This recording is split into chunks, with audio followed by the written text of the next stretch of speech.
How to create fade-in animation in Wix Studio.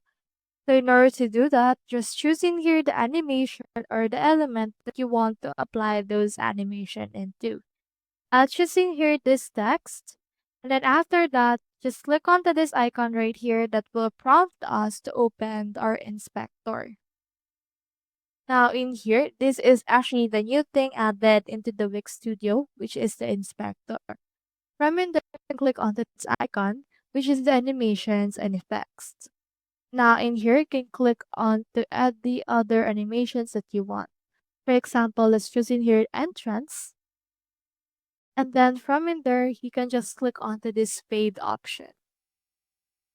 Now you can click on that and then this animation will be applied into our actual setup. You can also adjust that particular animation for the duration, delay, and the likes. So that's how you create fade-in animation in Wix Studio. Hope we helped.